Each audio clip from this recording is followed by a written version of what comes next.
Hi guys, welcome to the Lazy Productive channel, where we think that you can achieve more just by mastering simple tools.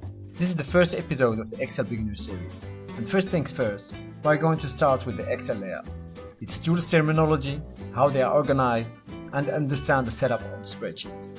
So let's start by opening the program and use a blank workbook. Just a quick note, through this series, we'll come back to some of the options in here when we will need them. But as a general guideline, in this channel, we'll be going straight to the point. Because we are lazy, remember? So, whatever Excel versions you are using, it's fine. An Excel file is called a workbook, and the contents that will be stored in your workbook is the data that you will be storing in your spreadsheets. A workbook can contain multiple spreadsheets, and you can navigate through them through the buttons in here.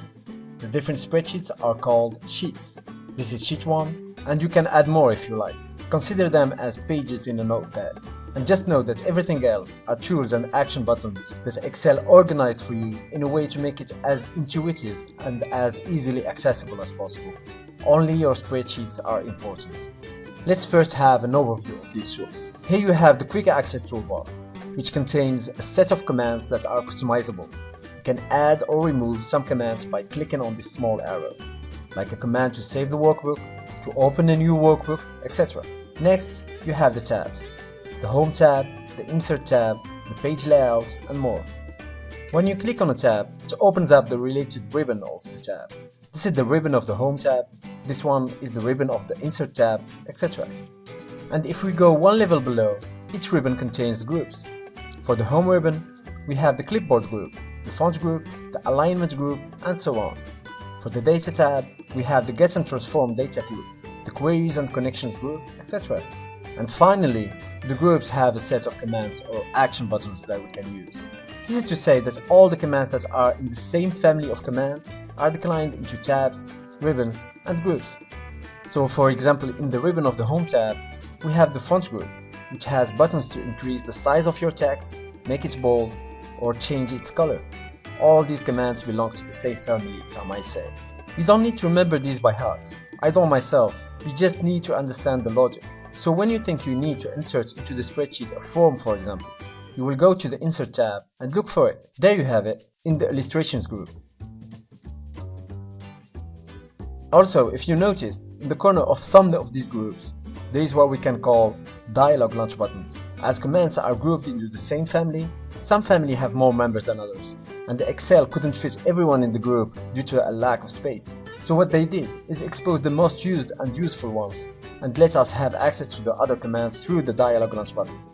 There is one last piece we need to name, the status bar. It contains the zoom control, where you can zoom in and zoom out, page views, a quick access to record a macro, and will display some useful data when we will be working on the spreadsheet, like the sum, the count, or the average of the selected cells. Okay, so let's jump back to the spreadsheet.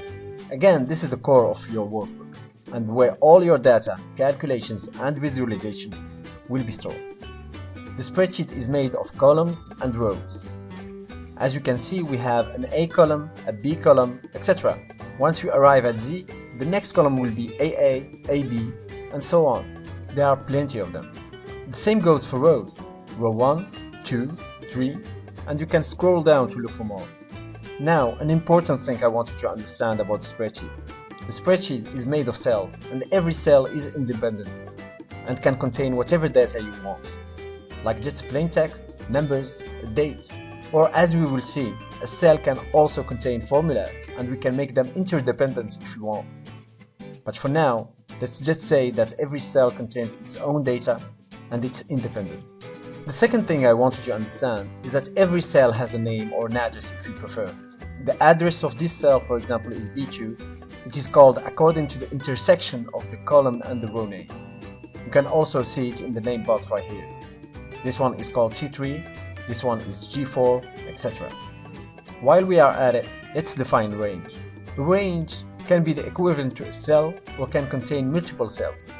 This is a range, this is a range, and this is also a range. We name a range by starting from the top left cell, say the word through or to, and end with the bottom right cell.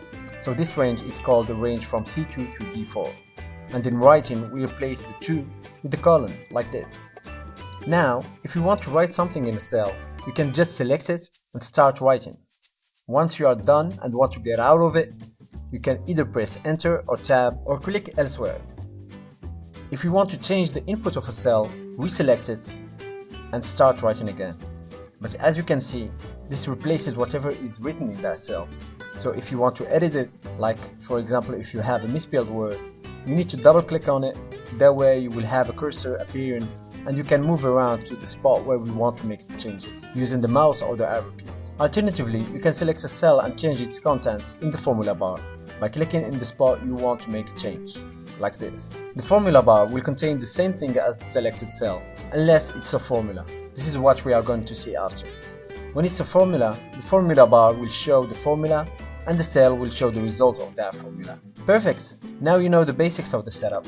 Next up, we'll dive into the spreadsheet, build our first table, use some basic formatting, learn a bit more about formulas and how we can use them to make our lives easier. So stick around. See ya!